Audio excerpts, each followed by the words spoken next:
like, oh, hey, that's Matt Mercer. Yeah. Or like, oh, yeah, that's Travis. Or, oh, there's Laura. We're back, friends. Yeah. All right, so we're in Angelino's. You've got your pizza and your grappa. Or what? Grappa? It's an Italian wine. Yeah, it's like one of the highest alcohol content wines in the world. It's like 60 to 80% alcohol. I'm sorry, James. I haven't been able to drink anything since I started on this medication. I implied that I was gonna go drink something in the break, and it was soup. So. I mean, I don't drink at all, so you're still doing better than me. All right, so is there any conversation you want to have before things start happening around you? I like the way you phrase that. Yeah. So we're investigating this dead nobleman. I feel as though the best way to do so is to infiltrate his household.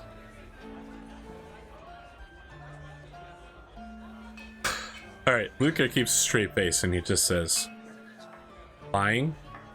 That is how we can just go to them with what we have. Can we? I don't know that we're supposed to be infiltrating the household or pretending he's alive or dead. My orders are to deliver you and this letter to the law offices. Did the father not just tell us to find out what was going on? We must have heard different parts of the conversation. We have different interpretations of what that means. I suppose so. Look, I'll be honest with you, Dirk. I expected that we'd part ways quickly. I would enter into my training. You would go with your regiment. My superior has informed me that things are moving oddly around us. Fate is acting in strange ways, and of course there are strange events around here, which is all I'll say about that. I think that we should do things the normal way, and circumstances may push us into... I doubt it. I very much doubt it. But if that is necessary, that is where we'll... But I have to tell you that I think that we are just here to deliver. It's not like we're taking a ring to a volcano or something.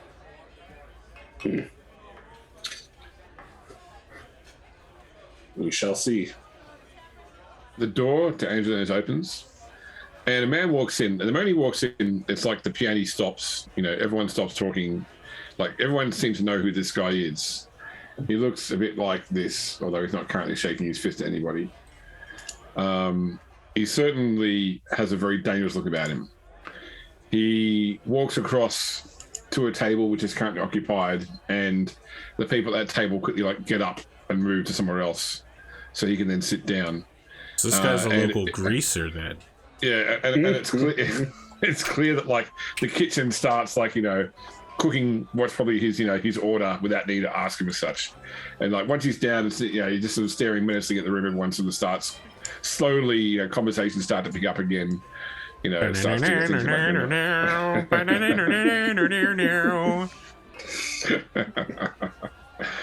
yeah. I mean, I don't care about any of that. I don't...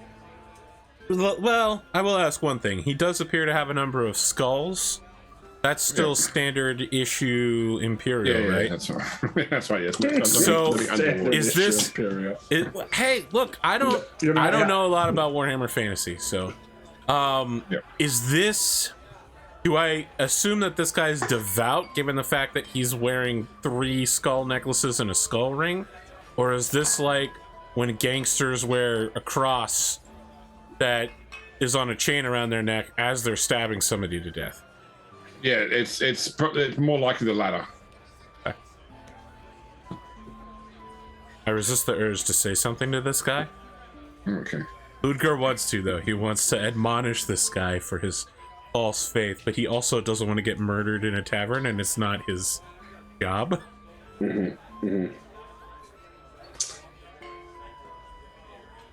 You know, someone should really do something about that guy.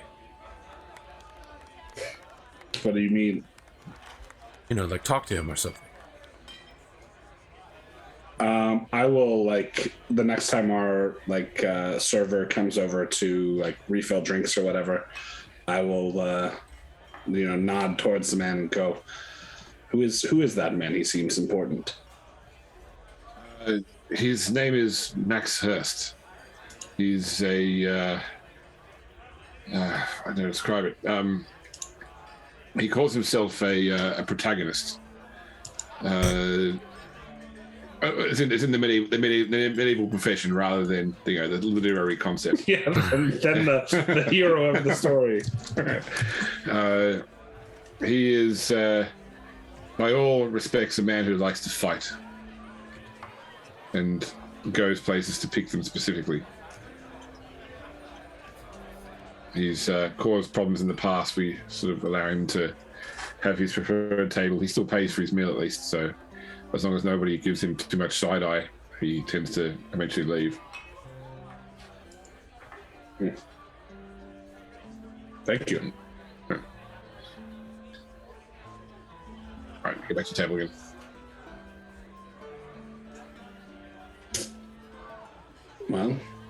Well, we should finish up and leave quickly. These kind of rough individuals in the city heard a lot about this kind of nonsense, and I don't want to get caught up in it. Yosef's boat is leaving tomorrow morning, correct? Perhaps we could get a cabin to stay there for the night. Skip having to pay for rooms? I have my cot at the garrison, but I suppose it wouldn't do to be late in the morning. Wouldn't want them to be waiting on us, yeah. Perhaps one more bottle of wine. I'll bless on the way out. All right, so you're doing a whole sort of standing up and just patting off your lips with the napkin when the door opens again, and two young men walk in who are clearly absolutely drunk, 3 seats to the wind, dressed in like noble, the sort of garb that noble would wear to a party. But it's already disheveled as well. Like it's good, clean clothes. It's they're so drunk they've just bumped into enough stuff that tunics to become untucked and that sort of thing. And they're followed immediately afterwards by 4 clearly very sober, very well armed bodyguards for these 2 men who sort of stand by the door when they come in. And one of the men's like, "Oh, look at this place! Isn't this quaint? Let's have a drink here. Come on, George." And he sort of dragged his friend over to the bar. It's like, "Give us 2 brandies." And the barkeep's like, "I'm sorry, we don't have brandy here. We have grappa, middle grappa. We have wine." It's like, just give us whatever the best stuff you've got is. Come on, quickly. And the bartender starts pouring drinks for them. And they start sort of like amongst the 2 of them, quietly, pointing at each, well, not quietly, pointing at each table and making fun of people's provincial clothing or shit kicked out of them. Look, James, I'm no fool. I know what's happening here. And Ludger is gonna intercept them before they can say something about Max Hurst and kick off a fight or cause some sort of pre-generated event text or something like that. I'm moving in before that happens. All right. So you start to approach them. At this point, you see pre-generated event text. No. Max also stands up and looks at you and does like a shake of the head look. All right, I turn and leave. Okay. You got it, James. Time to get out of here. Yeah. So leave the bar or go back to your table? No, leave the bar. Okay. If he's waving me off, I'm like, all right, it's about to go down. Time to get out of here. I'm not going down for a murder rap. So one of the 2 men spots you like, "Hey, where are you going, buddy?" I gesture to my Warhammer sigil and I say, "I must return to my job. Oh, I am a priest of Sigmar." You're a priest? Yep. Come on, priest, love a drink. Come and have a drink with us. I leave. You go towards the door, and like the bodyguards give you the sort of like you've been asked to stay type look. Yeah. I give them the "would you like to be burned for fucking heresy" look. Like, they're nobles, you're that's I just say they're nobles, you're not. What are you doing at this point, Spoon? I'm backing up my boy Ludger. Okay, so you're trying to move the. So I'd like some sort of intimidation to get. Oh yeah, for sure, intimidation. Hey, last time I rolled a 1 on this. That's why I'm guaranteed not to roll. I'll give you plus 20 because you're being backed up by your mate Dirk here with his. Perfect. I assume Dirk carries his weapon around on his hip as well. So like state trooper uniform, sword on hip. Okay, I'm gonna go ahead and re-roll that with my fortune. Yep. Your failure was impressive. Mm-hmm. Yeah, I don't want an impressive failure. I want an impressive success. There it is. I said I wasn't gonna roll a 1 because I rolled a 3. Okay. All right. So look. I don't feel like I summon a sign of the comet or anything this time, but I feel like I'm way more intimidating to these people than I actually am because I don't see that Dirk is behind me gesturing to the hilt of his sword. So what happens is, you know, I give them the Undertaker stare, and I mean the professional wrestler, the Undertaker, not. They sort of have like this. We don't really want to be involved in this sort of look, and at this point in time, one of the two men, the one who was going to approach you, suddenly vomits on the floor and then trips over his own vomit. And so the bodyguards quickly use that as a good excuse to get out of your way and go and help him. And you sort of get a quick glance from Max, like a well done type look almost. He clearly, like, he likes to pick fights. He knows what fight you should get into though. So he gives you like an up nod of nice way of avoiding a confrontation as you leave Angelino's with your freshly blessed bottle of wine. Got it. Listen, you can't drink in the morning, but you can ramble through the streets of a medieval town drunk as fuck. That's very normal. Yeah. So it's like 9 p.m. now. So. Oh man, it's so late. It's almost my bedtime. I'm a priest. I'm a good boy. So is your plan to head to the docks, to head to a different inn somewhere? My plan is to head to the docks and basically just board the ship early so that we wake up in the morning and we go. Okay. Dirk, what about you? I think Dirk's not going to be out in the city by himself, so he'll go with Ludger to the boat. Okay, no worries. You head down the street of 1,000 taverns and onto the road that runs on the side of the Reich. It's once you're off the street of 100 taverns, it's a little bit less crowded now because most of the boats have all been tied up and shut in as such. Probably there'd be a few sailors still coming back from taverns to their various ships, but I'll definitely ask a couple of them, like, where to find Bear Belly. Yeah. Give me it's insider skill. There's something inside the skill, isn't it? There's an intuition skill. Roll me intuition. Good. Intuition is the skill I am most skilled at, and I still failed by 3. Okay, so close. No worries. Okay, so what you pick up at least, they point you where it is, but there's definitely a bit of the Parabelli type look in their face. That's about it. That's all you with your marginal failure. Right, I'm gonna stop them and press that, and I go, "Oh there, sailor." Sorry, I'm German. Yeah, sailor. Why the reaction to that? Is there something wrong with the boat? Yeah. It's curse ship. It's curse ship. No, that's not curse. No, it's a very inconvenient ship to navigate around on in the canals. Wide.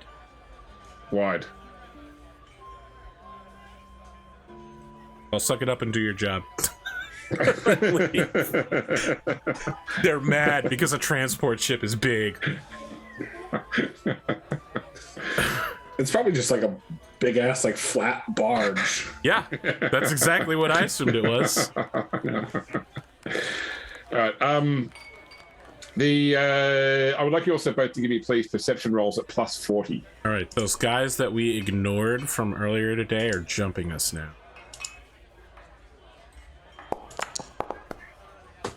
Wow. Well, I didn't need the plus 40 because I rolled a 9. Astounding success. Yeah, impressive success. Okay, no worries. Indeed, as you're walking down the side of the docks, you notice that the two men that were scratching their ear are like following you, probably about 60 feet back. With your astounding success, AP, you actually catch like the glitter metal in their hands.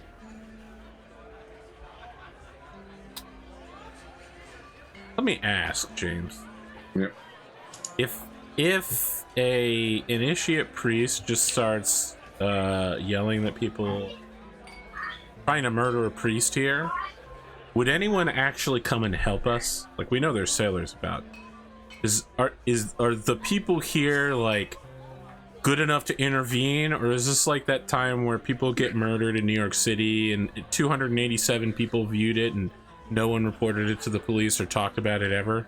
Yeah, it's more likely the latter, I'm afraid. Okay, all right.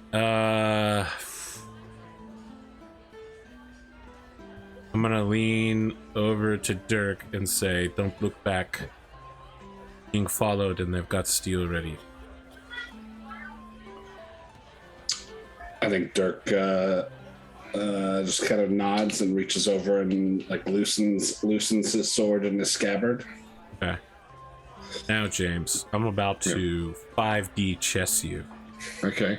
While the people of the city and the sailors may not respond to cries of "we're being attacked" or "someone help us," they would respond to cries of "fire! There's a fire!" Yep, that's it.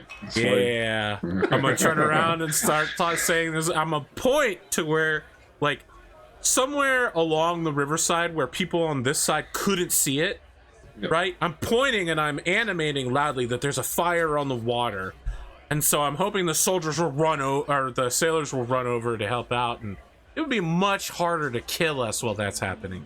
Yeah, I mean, certainly most of these barges run on like oil-based engines, so yeah, fire on the water is definitely a big concern. Oh, that's right, they do have engines. Yeah, because we're I was like, this is a sailing, baby, but I forgot we have steam tanks. Those barges have big wheels on the side. Yeah.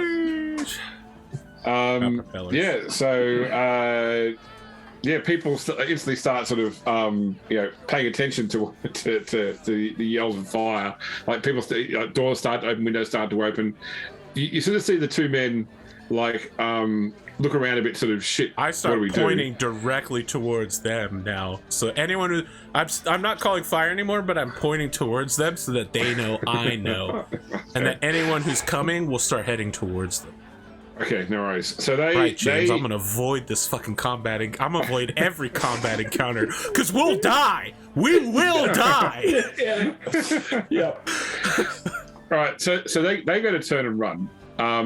Perfect. One of them turn and run. One of them suddenly falls over, and then the other one looks around and then falls over himself. I don't care. I leave. Okay, no worries. Dirk can do whatever. I'm not gonna get murdered.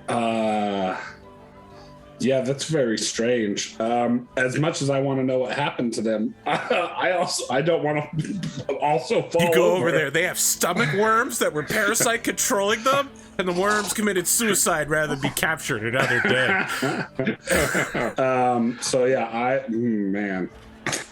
I know, it's such a great plotline to follow, but we'll die. Imagine a fantasy role-playing game where we don't get in fights. Yeah, no, I think Dirk, like he's still a little bit roughed up from the fights. Oh yeah, because we haven't healed. Yeah, so I think discretion is the better part of valor right now. So he will also take off behind the Ludger. All right. Nice. After we, jog along the area for about 2 minutes, I stop to catch my breath. I take a swig of the bottle, and then I hand the bottle to him, and I look behind us to make sure no one's following us. No one's following you there. All right. I make a sign of the cross or whatever it would be, the Aquila, and I apologize to Sigmar in the sky for lying and causing a ruckus, but I'm sure he understood that I needed someone to intercede on my behalf before I got murdered.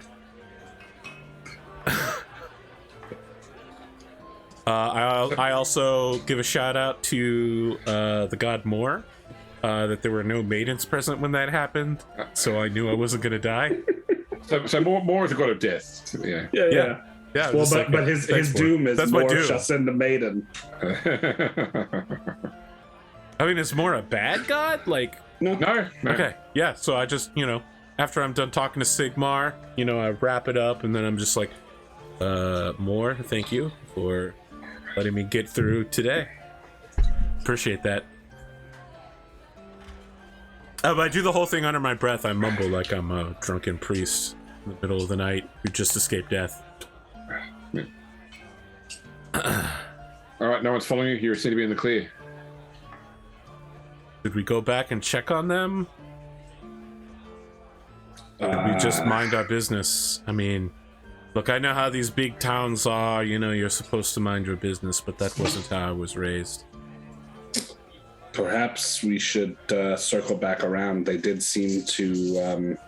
something seemed to happen to them right before we left. Maybe someone's helped. We can go take a look. Let's approach from a different angle, as you say. Circle back. All right.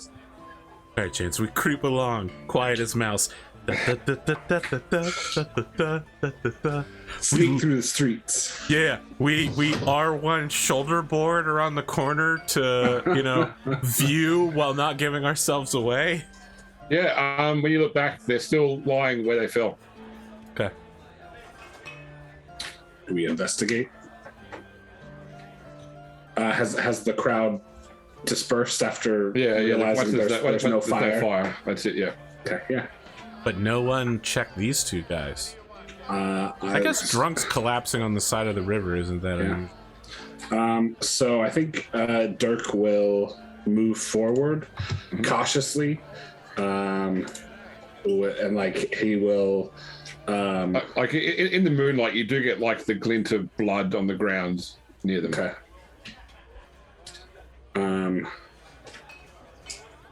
Yeah, he'll go. Check the bodies. Someone steps out of the darkness. Max Hurst goes, "They were here to protect you."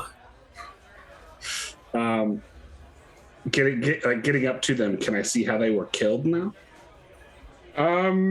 Give me a perception roll. Sure. Wait, are we sure they're dead? So when you say up to it, do you mean like you're looking from like a few meters away, or are you actually like checking them over physically? No, like I'll if the streets like not necessarily emptied out, but like has like I will walk up to them and Okay. Stand. So they're 100% both dead. Yeah. One has a puncture wound in the middle of the back. The other has one in his throat. Have I seen gunshot wounds before? Probably. These don't look like gunshot wounds. No. Give me a give me a ranged bow roll, please, at plus 20. Okay.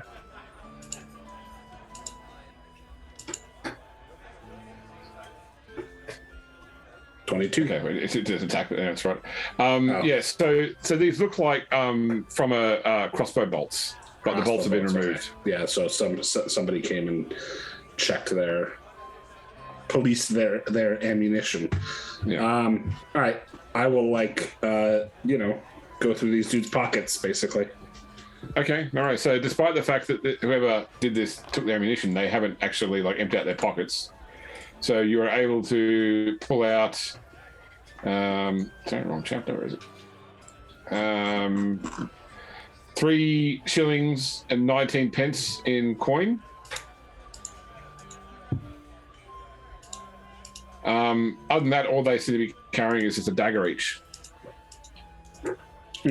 You do notice that both men have a tattoo of a purple hand on their chest above their right breast. Oh, hand. Okay. They also have very poor hygiene, so they stink. Yeah. Okay. Yeah. I will return to Ludger. Ludger's staying far away. Yeah. All I had was some money and daggers. Then a strange tattoo on their chest. Purple hand. Is that religious or anything I might? No. You have no skills that would be relevant to this investigation. It's nothing religious you know of. Is this a gang thing?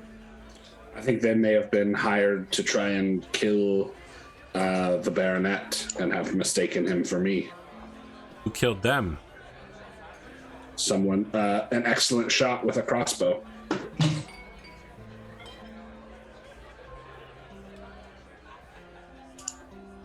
I didn't hear the sound of the crossbow firing, so it must have been a long shot.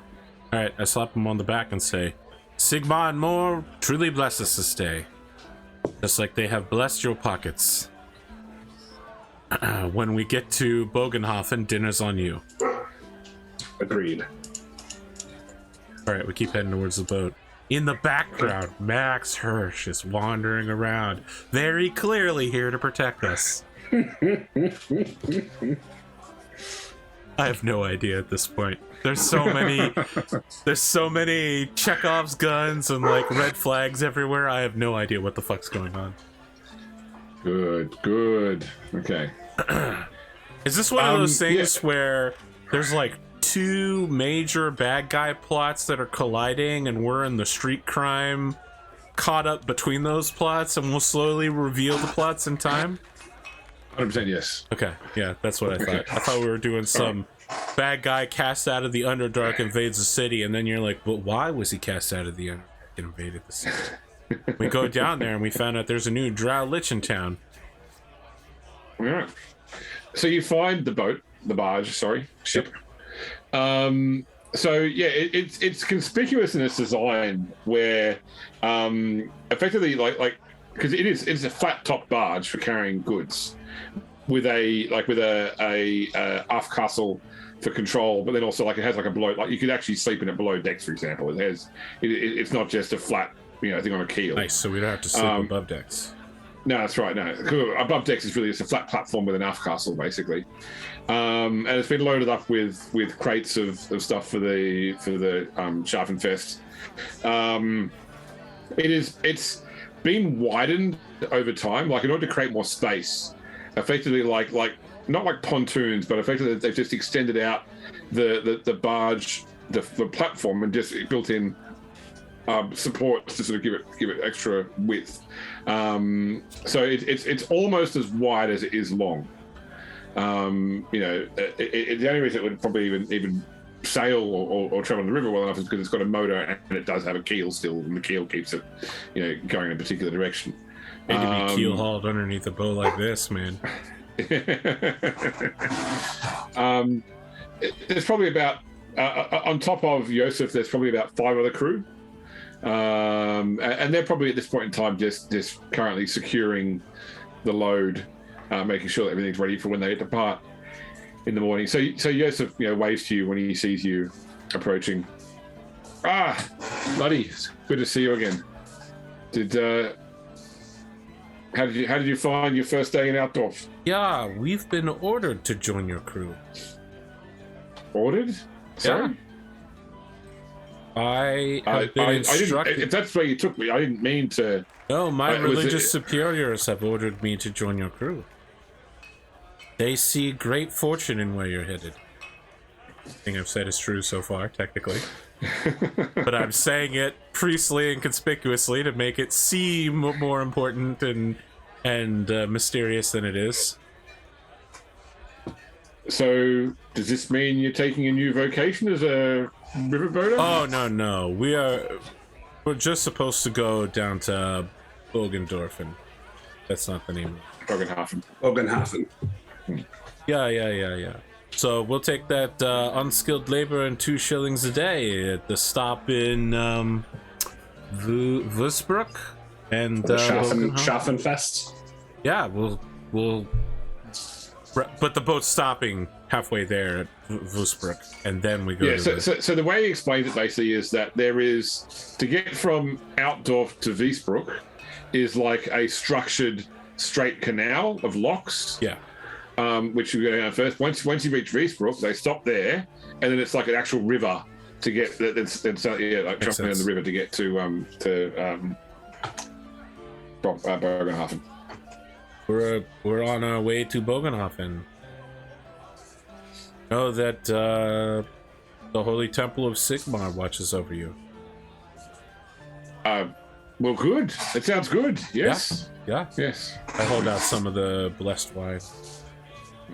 Oh, he pulls a bottle himself from somewhere else and like clinks his bottle against yours, pops his cork off his bottle and drinks from the bottle. I was offering him the bottle of blessed wine, but I know that, but you held up a bottle and he's like, "Oh, we're gonna drink." Okay, clink. All right, I take fish? a drink. The ultimate fish. Yeah. I will take the fish. Actually, I'm feeling pretty peckish, and I wouldn't. We didn't get to finish our pizzas. Here's the problem: is that lately I've been listening to a guy who's always talking about kippers, so now I want to get some kippers right here. Yes, some kippers. Nice smoked salmon, real quick. What's the maid's name? Cathilda. Cathilda needs to make us some kippers. Master Fabian, get some kippers. Yeah, I offer half of the fish. I split it to Dirk, and I say, I hope you're ready to move some barrels. Do you offer him the half with the head or the half with the tail? The half with the head. Okay. I'll take it. I like to pick some off. You're a bigger, stronger guy than me, and according to our social status, you're higher than me, even priest. Yeah. We're no strangers to manual labor in the state regiments. That's good. Some might come on this journey and they would balk, but good to know that I have a companion here in our labors. Well, I guess we should help these gentlemen finish stowing up so that we can get some rest. Okay. And cash in on 2 extra shillings of labor for the day. I say quietly. Dirk says, "We Einbeckers roll our own barrels." Wow, that's a good scene. That line right there is a good one to cut and on. Scene white. Yeah.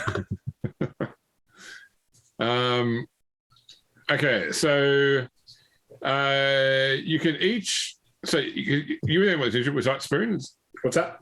You were the only one that was injured? Yes. Yes, I wasn't hurt at all. Okay, so Spoon, make me an endurance test at plus 20. Okay.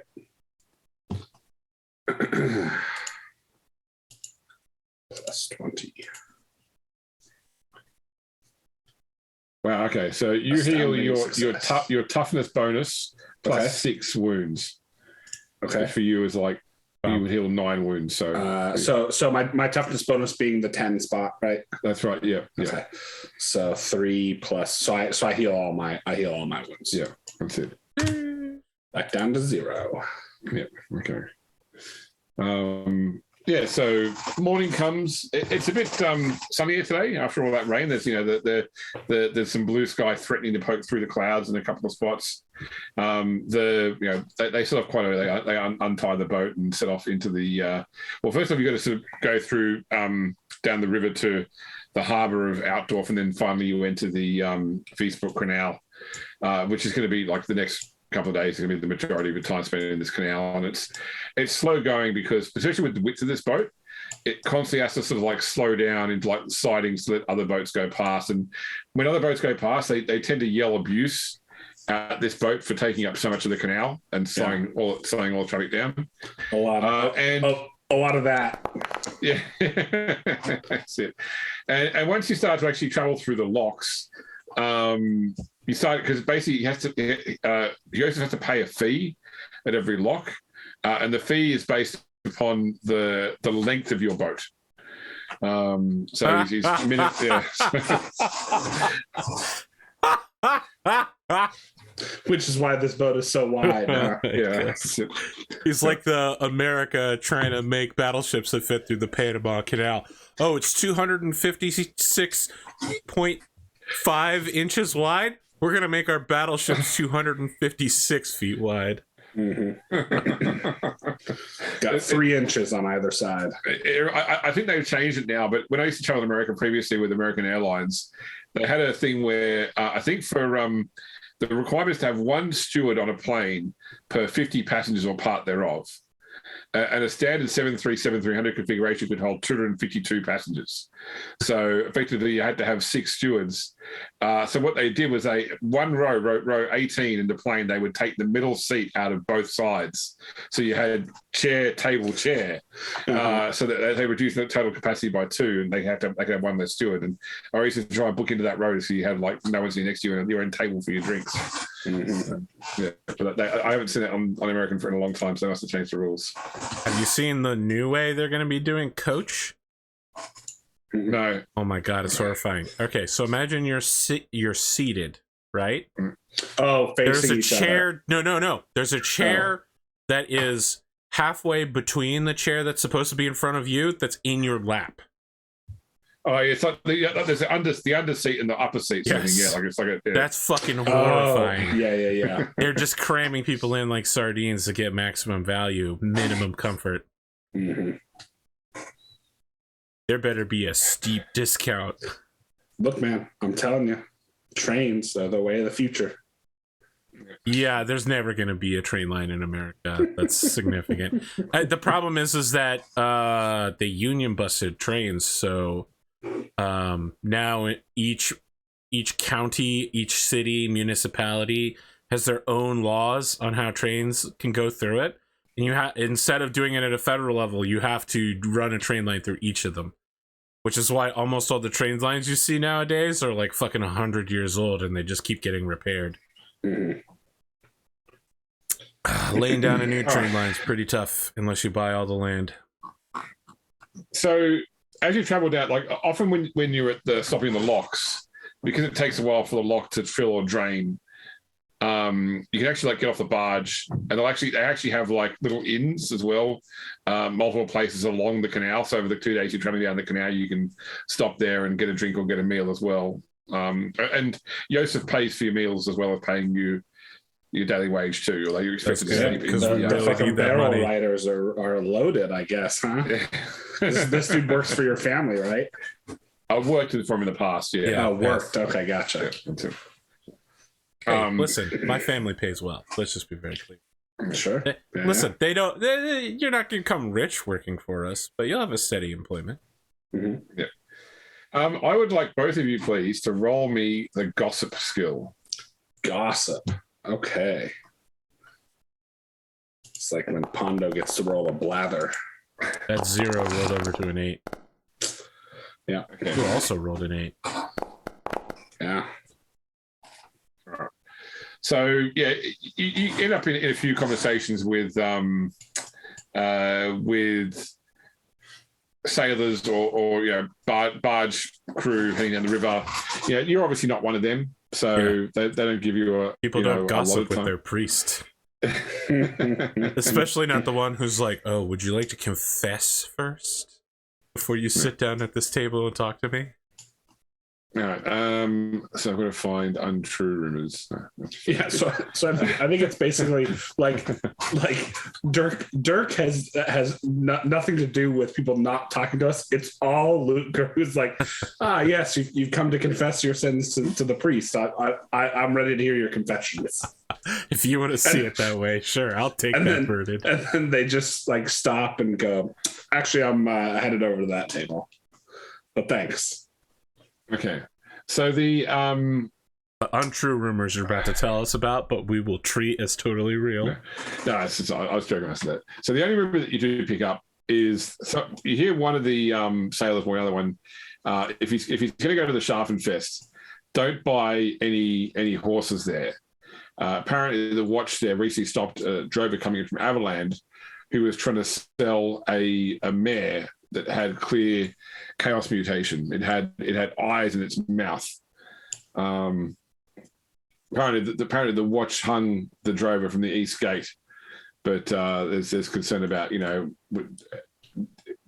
was his stock already bred into the local stock or not. I would actually like to stop and talk to some sailors and quietly ask about the Purple Hand. Okay. Let me see if I can. I get the idea that not many people will talk to Ludger. So he'll get anybody who's reasonably pious and perhaps bartenders. Why don't you give me a charm roll? Great, another skill. I'll give you +10 for your station.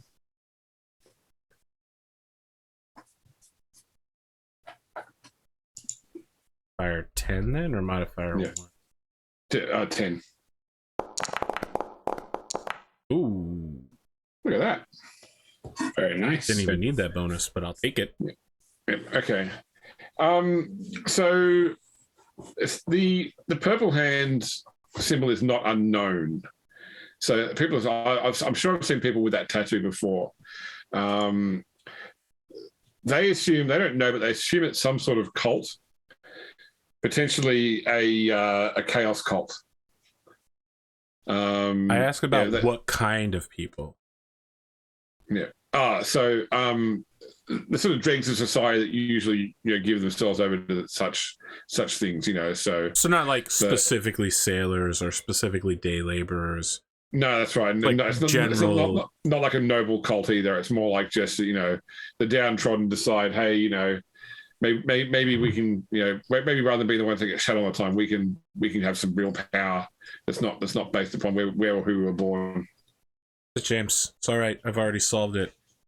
This is a cult of the 5th chaos god Malice, and we're about to. Sorry, what was it? Malau. I thought it was Malice. Okay, my bad. Malice is like a nickname for it, yeah. So. Okay. I done it. I blow the case right out of the water. We're done here. Purple Hand. What the hell? I mean, just based on the hand, I immediately want to assume it's orcish, but that's very Lord of the Rings. Purple Slanesh. God. I'm spiraling, Japes. Okay. All right, we get back on the boat and we keep going. And we make all our money and we turn in the letter and everything resolves and there's no further story or plot following this arc. So you're in one of the locks, in the Hartsklein lock, waiting for the river to drain, or for the lock to drain. When you see a bunch of horses ride up along the road, because there's like a road that follows the side of the canal as well. In fact, it would probably be faster to travel down the road on horseback rather than on the canal, but you can't really catch all these goods on horseback.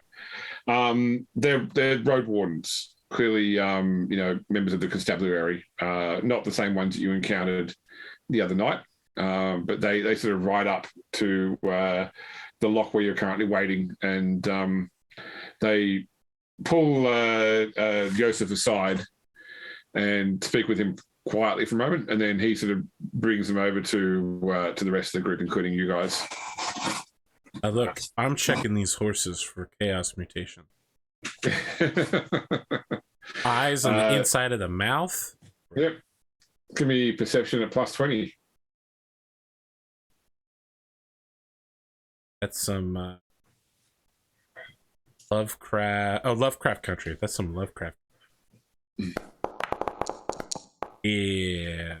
Okay, you can't see any signs of mutation on these horses. Okay. Internally, I have a dialogue where I'm like, regular, normal horses, but I don't say anything out loud because I don't want to seem like a madman. All right. The lead road warden sort of steps towards the crew I am Sergeant Glucker of the Reichland Road Wardens.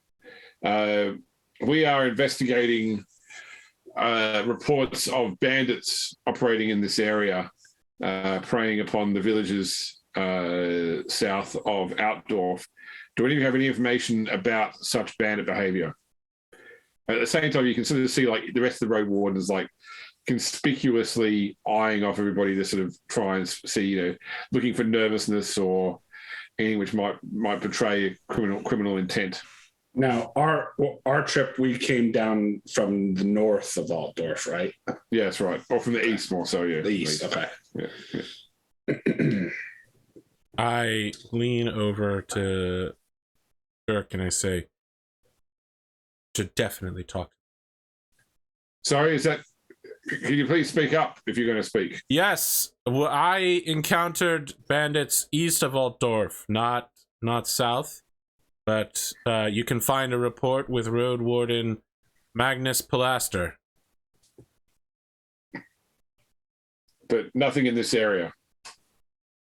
My first time this far south.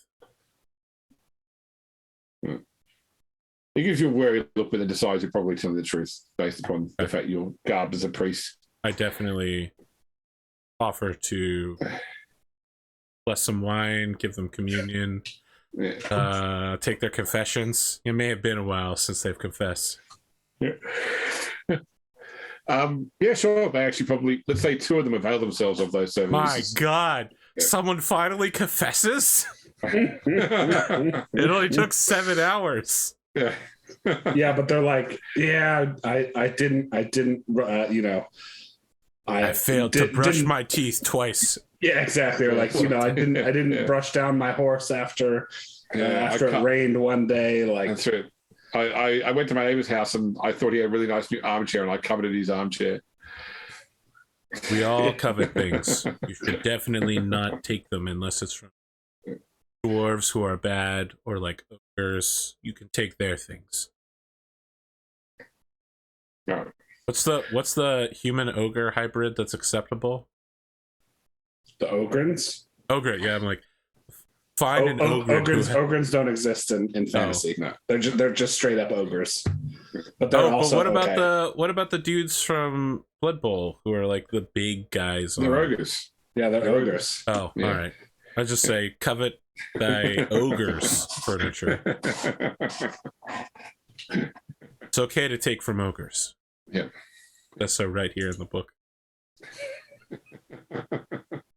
That's what I'm sure there's plenty to talk about the current Blood Bowl fixtures on the board as well.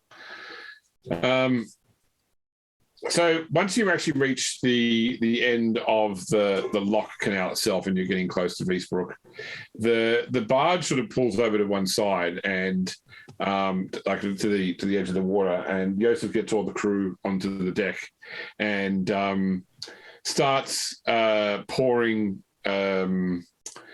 drinks into like cups and handing out to each person. And you see a lot of the crew have also brought up, like they're holding a variety of vegetables, like carrots, turnips. Each person's holding a vegetable in their hand. Yost gives you sort of like just a knowing, just play along nod. Yeah. Does this seem like a pagan ritual of some kind? It seems like some sort of religious thing. I don't like this. Okay. So in Fantasy AP, the Church of Sigmar is not the only church in the Empire. Right. But if I can't identify, like, if I don't understand which god this is coming from, I don't want to accidentally perform chaos rituals. Gotcha. There's just so much chaos going around. Every rumor we hear is about chaos. I don't want to, like, drink. I literally pulled this shit on you guys in Warhammer 40k Wrath and Glory, where I was like, yep, drink this cake. Who's the war god? Corn. The blessed corn wine to make you blood rage. Yeah, I'm not going to participate in any pagan. I'm not going to stop anyone, but I will judge them. That's it. Warhammer 40k Wrath and Glory available on Arthur's YouTube channel, full campaign. If you haven't seen it, go watch it. So basically, what they do is he speaks a prayer to Bogan Nower. Nothing you've heard of, AP. And everyone takes a swig of their wine, and then libates the rest of their cup into the water, and then each person takes a turn tossing a vegetable into the river.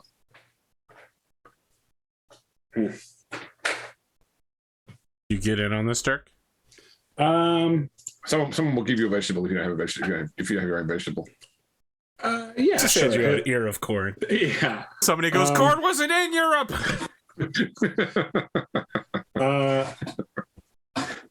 Yeah, sure. Like Dirk will participate. Okay. I judge you heavily.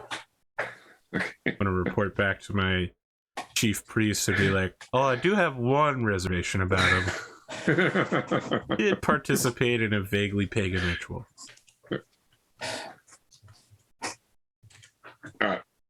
I mean, so the term Bogan now basically would be like, God of Bogan sort of thing. Would be like what it sort of roughly translates to, or father of Bogan, or not father of Bogan, but like like the region of Bogan. Right. And then they get ready and set off to continue their journey towards Wiesbrook. I have a brief discussion with Dirk about how the Reichland Reavers are doing now that we just got news that their assistant coach seems to be sabotaging them this season. Yeah, it's I think it's going to be a rough year for the Reavers. I don't mind tuning into Cabal Vision, but I don't like that they have an ogre and a vampire running it. Why can't they have a human casting team? I'm just saying most of the people watching and playing are humans. I pray some nights for Sigmar to strike down that Bob. I don't understand why he's so racist against halflings. All right, that's it. That's the bonus. I was about to ask if you thought Reingard Kalkenbrenner was going to break the single season rushing record. Are you looking up Blood Bowl trivia? No, I just went to a name generator. and I'm using my sports ball knowledge to. Perfect. So it's early evening when the Barrabilly turns up in the port of Wiesbrook.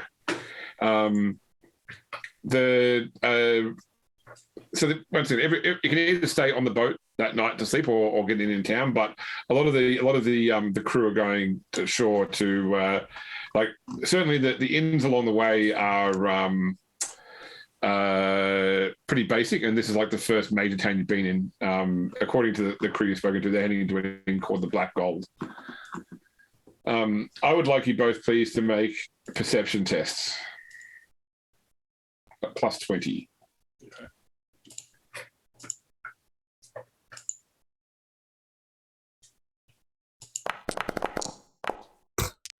Not me. Okay. No, yeah, I was gonna say I thought you had knocked me into a 94, but it turns out I knocked you into a 94, and I rolled a 2. So, Spoon, you notice in the doorway of the inn the group has plans to head to, there is a man standing who is clearly watching the Barrabilly turn up and tie off, and he looks like this. Ooh. Where's the trigger on that crossbow? On the underside. Where? It's probably just like a piece of metal.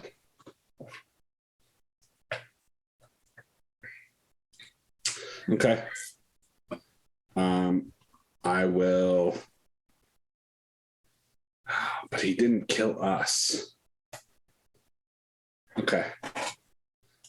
So I will nudge Dirk, or no, I'm sorry, nudge Ludger, and say, "There's a man in the doorway of that inn." Does he have his crossbow on him? Yeah, he does. Yeah. Okay. I'll look at him and say, You have to be a very good or a very bad warrior to so openly display your weapons. It might just like he's up the hill, like looking down at the. So like he's not in earshot of you. Yeah, it might just be a coincidence, but he does carry a crossbow. Oh, when you left, the father did mention that he was going to send assistance by road to help us. The man goes back inside the inn. Well, if you think something funny is going to happen, we can just ask Yosef and a couple of sailors to go in. I'm sure the five of us could beat him up. I was going to say that seems to be where the crew is heading. Yeah, yeah. I mean, they'll back us up in a fight over this guy. I'm not worried. Maybe he's the good one we've been waiting for. Yeah. Let's go. I want to bless some wine.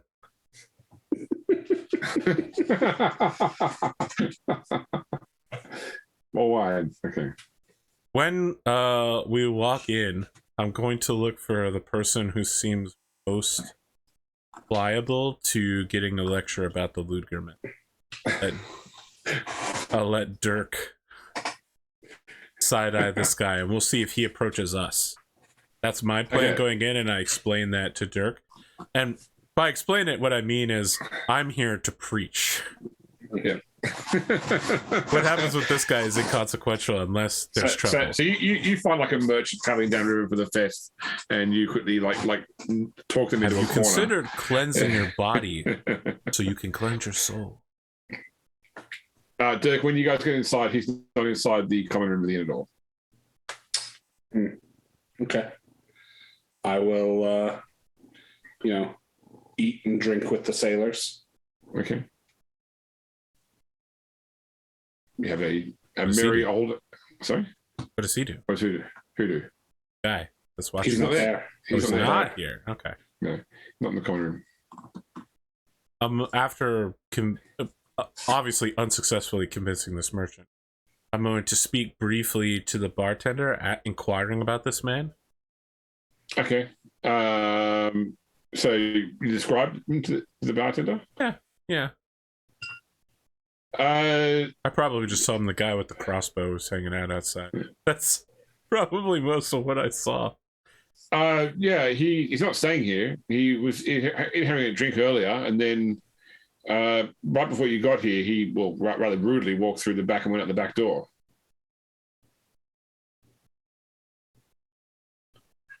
I couldn't tell you. He arrived in town last night. Haven't heard anything else about his business here? No.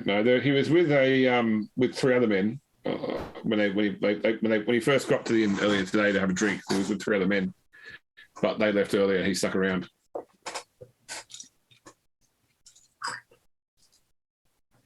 I don't think he might have been a bandit or a mercenary of some kind.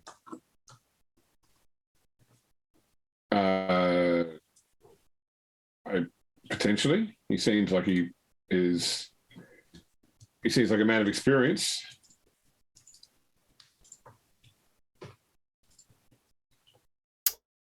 How drunk is Joseph right now? He's standard state of inebriation. Okay, so he can still function. He never really sobers up, but nor does he get drunk. I need to find a way to do this without lying. Okay. I approach him and I sit down conspiratorially next to him and I say, "You know, Yosef, that I don't know where I'm going with this accent. This isn't Russeldorf. There we go. Now I'm back into German. You know, Yosef, I was sent here by my religious superior, yes?" Yes, so you said. There is a mission we're under. Dirk and I are on a mission of importance, and I think that someone here is trying to stop us. Would it be okay to ask you to continue down river for a little while longer tonight? Maybe make it to the next tavern, the next stop we can tie off on. There's a man who we think has been following us. I spoke with the bartender, mentioned that this man was with other armed individuals. I just don't want to see us get hurt when we can simply avoid it. And it is also Sigmar's will. I think that if you tell look, you're a smart young man, Luddy. My character sheet says otherwise. Well, he's just a very dumb old man. Okay. Sure. If you tell me that it's safer for us to lift our anchor and leave tonight, then we'll do that. Actually, I lied. Apparently, intelligence is my highest stat. Yeah. That doesn't mean it's high. It just means it's the highest. Yeah, I think we need to move on. We could move through the night. That'd be great. But if not, just a little while longer, just enough that they might be discouraged to follow us. Or all right, you tell your friend. I will tell the rest of the crew. Okay. I go over to Dirk and I explain my suspicions and what's happening. Hi, Spoon's roommate.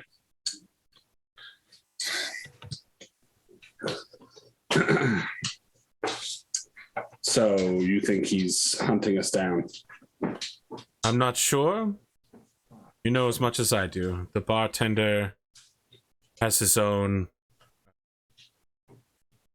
He's not alone, and that should be the biggest cause for concern. So you think we should continue down the river? Yeah. Joseph is getting the crew and the boat ready. It'll be a big put out for them, but sure I can entertain them with rousing stories of Sigmar's greatest deeds. Maybe something that's a little saucy. You know, not everything in there is very dry. Well,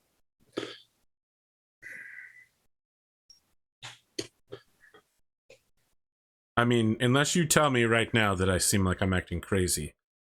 Just no. Seems like we're being followed. I think that people are putting pieces together about you. Identity is being taken. Perhaps. Although it normally is faster to travel on horseback alongside the river. So if these men are traveling ahead of us, we will not be able to outrun them. They know the ground here. The sailors know the sea. If they want to ambush two of us in an inn where they know and they've walked through it and we're drunk, that's one thing. They want to go against a whole boat full of sailors on the move, on a deck they know, that's a very different thing. There's a divine mathematics to how one might choose to engage in such a situation. You're the soldier. You tell me if I'm wrong. No, that sounds like a good plan to me. All right. You still have the money from the dead man, yes? And my pay from my 1 day at the garrison. No. Give me 2 shillings from the dead man. They're about to help us out of it. Very well. I'm gonna go back to the bartender and toss the shillings, bounce them. Yeah. And say, I need you to spread around town that this man is he's a soldier looking for his garrison in the south. I'm sorry, bartender. I am not used to this level of intrigue. You see, I'm afraid they have mistaken my friend for someone who has recently died, and I just want to make sure the word gets around. Normally, it'd be the other way around. The noble would hide his identity as a simple soldier, but this is the exact opposite, ironically. Okay. We can... So, take some of this for yourself and spread the rest around to your other bartenders, and make sure everyone knows that this man is just a regular, simple man with a mistaken identity. Okay. Oh, Spoon, I don't disagree that this will make things worse, but Ludger is a straightforward man who doesn't lie. Yeah. He's like, this is gonna clear everything right up. There'll be no more attempts on our lives. He's 15, 16 years old. He still believes in truth and justice. Yeah. He believes in taking people at their word. That sort of thing. All right, nice. Yeah, we spent 2 of those silver fucking up real bad. That night, you reboard the Barabelli and set off once again for the travel to Bogenhafen. All right. Now I tell some stories from the old Sigmar Testament to keep the sailors awake. Shit that's like milk and honey and women in tents sort of shit, where they're like, "Oh, I didn't know this was in the holy book," and I'm like, "Yeah, you got to look at the good parts, brother." Now give me your confession. So we're going to leave it that day because you have completed chapters 3 and 4. In fact, you avoided the big battle at the end of chapter 4 the only way you can, which is to leave town that night. Yes! Oh, we did it, bro! We got through a whole session with no fighting! Yeah! There's no chance we could die. Love it. You think we're going to fight 4 people? We can't even fight 1! I just want to paint the picture, by the way, that if you stay on the boat, if you sleep on the boat that night in port, what they do is that they block the exhausts for the engine of the barge, and then set fire to the barge, so everyone wakes up in the barge filled with smoke and on fire, and they shoot people as they try and get out of the boat, basically. Oh, so that's Jesus, these guys are ruthless. Fuck, man. I told you, it's the divine calculus. Yeah. I was like, should we leave? They probably just went ahead and they're like waiting for us. But then you were like, yeah, but if they try and attack us on the boat, like we've got, a bunch of sailors who know how to fight on boats. So I was like, yeah, no, you're right. Like, all right, let's go. Oh my God, James. You know how hard it is trying to avoid your encounters? We 100% would have died if we were just like, let's just stay on the boat. Like, how many people are you supposed to have for this module, by the way? Like, is it for like a full party of 4? Oh, but it's every encounter is adjusted for like the number of players plus person. How are we supposed to fight 4 people who are so gangster they have firearms and set fire to boats? Not roll like shit.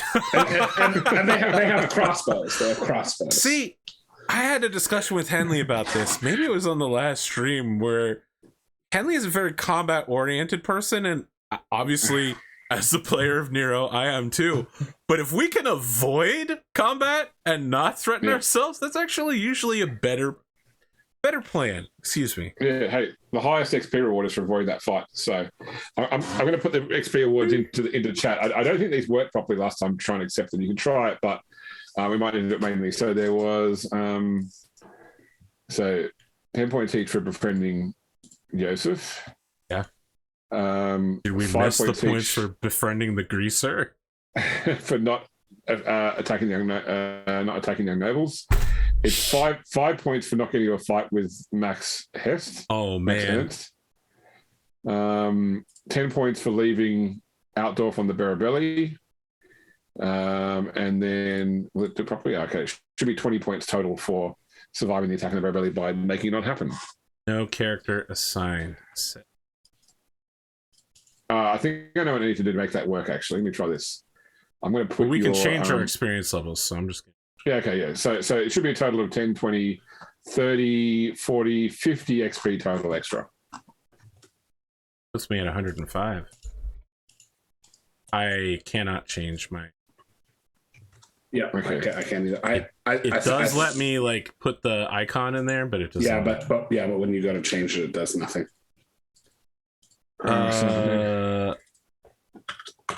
Let me ask, if there's no spoiler for it, is there any XP we didn't get but we could have gotten? Okay, so I've just added it to Dirk, and I'll add it to.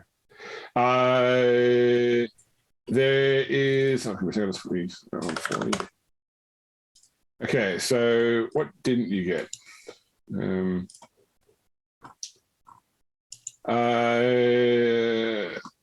Okay, in chapter 3, only that if someone has, that's why I asked about what baggage you carry. If someone has like hand baggage, like suitcases and like, then there is a thief which tries to steal it, and there's XP for dealing with that encounter. You can get more XP if you do end up fighting and defeating Max Ernst, because he's a bully, and the crowd loves seeing a bully lose. And then if you try and actually track the other guy, the crossbow guy, down in Wiesbrook and find him there, then there's XP for that too. That's for people who are combat oriented. Yeah. I mean, I am combat oriented. So there's 4 outcomes to chapter 4. Either you leave town straight away, you stay on the boat and get ambushed, you stay in and get ambushed, or you track him down and ambush him. So those are the 4 outcomes. Yeah. I feel like my use case is the first one and the last one, and the middle 2 are really bad. Either you go first or you get out. Yep. Oh man, this PDF.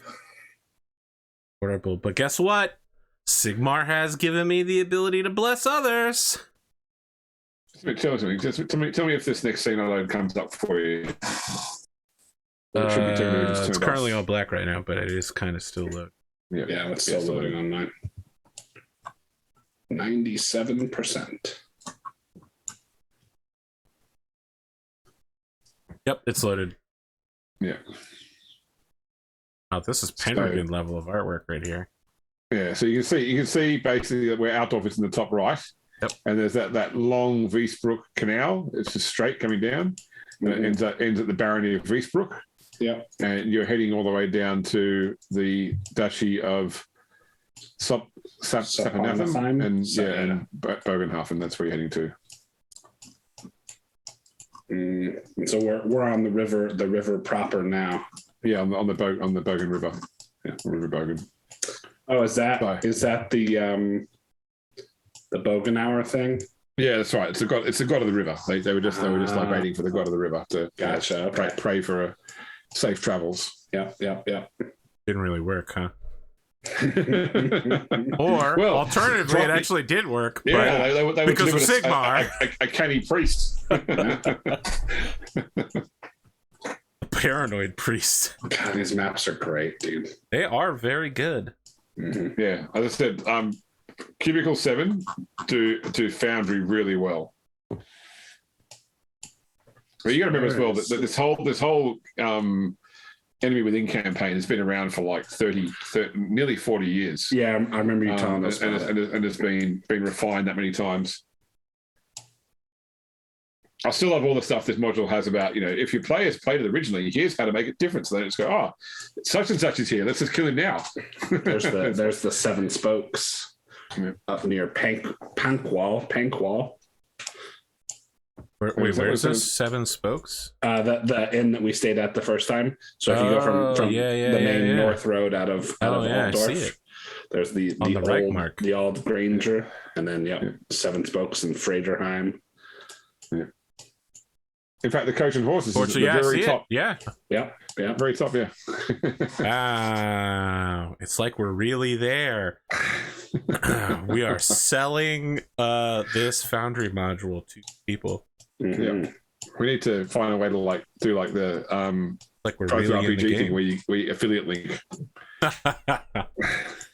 Well, the description section will include an affiliate link for Warhammer Fantasy RPG on Drive-Thru RPG, but Pathfinder, I'm glad you've been enjoying the episode, and I hope those Space Wolves are very wolfy and spacey. Space Wolves are like my 10th favorite Space Marine company. Number 1, Ultramarines. So like 10th Loyalist or Loyalist and Traders combined? Both combined. I barely any trader. What is all right, AP? What is your top 10 then? So Ultramarines, Ultramarines. I don't know the rest of them. Ultramarines. Number 2 is Emperor's Children, just because it's like Destiny's Child. Alpha Legion is in there somewhere just because I am Alfarius is very funny. Alpha Legion's actually 2 entries. Is it? No. Well, they're 2 Primarchs. They have 2. Well, yeah, they have 2 Primarchs allegedly. Yeah. Oh, yeah. I thought that's the one with Alfarius. Yeah, and Omegon. Yeah. Oh, I don't know anything about that. Yeah. So the Primarch of the Alpha Legion's name is Alfarius Omegon. But in reality, he's actually 2 separate people. One called Alfarius, one called Omegon, and that's their big secret. Yeah. And one may or may not be dead. Yeah. And one may not still be loyal. Yeah. Who knows, man? It's some Gork and Mork shit. Yeah. What are some other good I mean, Death Watch is always a nice choice. Well, they're not really a chapter though. Yeah, but they're good. Yeah. Grey Knights? The white scars. I don't know about that. Custodians are nice. Okay, so your 9 loyalists are Ultramarines, Imperial Fists, Blood Angels, Dark Angels. Well, you're listing originalist legions. Yeah. That's right. Yeah, White Scars, Raven Guard, Iron Hands. I'm missing one. What am I missing? Did you say the Fists? I said Imperial Fists. Yeah, Salamanders. Yeah. 9. Yeah, and then your 9 traitors are Empress Children, Alpha Legion, Iron Warriors, Night Lords.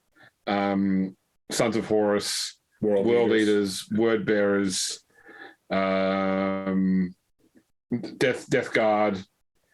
What am I missing? Thousand Sons. Yeah. So the only traitor legions that I like are the ones that are super fucking memey. So should be pretty obvious why. I guess for our outros, we'll just list our favorite top 3 Space Marine chapters. Spoon, let's do your outro and, top 3. Sure. So Grey Knights, Space Wolves, Crimson Fists. Sims, more. Think you could just shout out to the audience like that? So all right. So my reasoning for behind liking each of these chapters is so the fiction about the Second War of Armageddon, where a Brotherhood of 100 fights Angron and Brother Captain Aurelian kills him, but everybody dies basically except for one dude, and then obviously Space Wolves. Because it's Space Vikings, and then the Crimson Fists because their fortress monastery was basically destroyed, and they were down to 8 dudes fighting off an orc wall and won. So plus they've got a pretty dope color scheme. So you basically like Space Marines who fucking die and get wiped out, I guess. Yeah, basically, but it's what about the Mentors then? You should they're up there. They're up there. Wow, I think that says something very deep about your character. That's how you destroy the 40K universe is you make the Lamenters work with the Ultramarines, the faction that can't lose and the faction that can't win working together. Yeah. You got anything going on, Spoon? Let's see. Got a Solaris Knights finale coming up. I got Seth Warwolf Kabrinsky is the 3062 Solaris Grand Tournament champion by way of forfeit, I guess. I'm not really sure how that works. But it's a double elimination. Yeah. But we'll find out who the real champion is when Kane and I meet. Inner sphere titles are meaningless. Yeah, well, exactly. But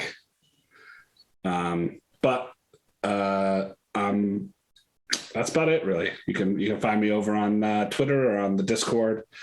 That's pretty much it. Here Saturday nights for Rogue Trader.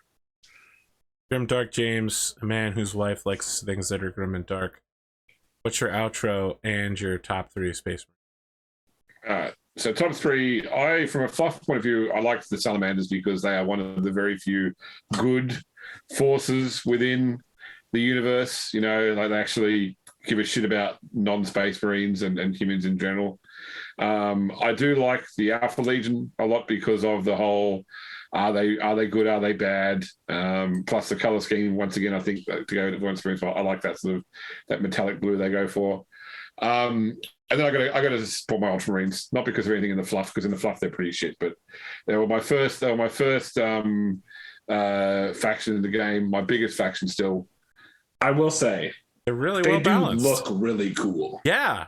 I love like the Roman aesthetic, like that looks cool, and like Marnius Calgar was one of the coolest, like with the power fists and the like. That's Adrian's like, his final form would be to have Marnius Calgar's gauntlets. I don't know if you can see this works on the camera, but I managed to get this guy a while ago. You can't get him anymore, but he's a very cool. Nice. Lieutenant. Yeah, but it's got like that whole sort of like the legionary style pleated leather belt.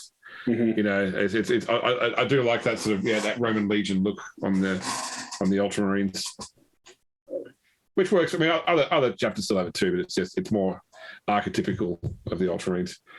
Other than that, I mean, you can find me here on Saturday for Rogue Trader, also occasionally on Wednesday, or not Wednesday because I'm not live, but whenever Arthur puts up Solasta games after we play.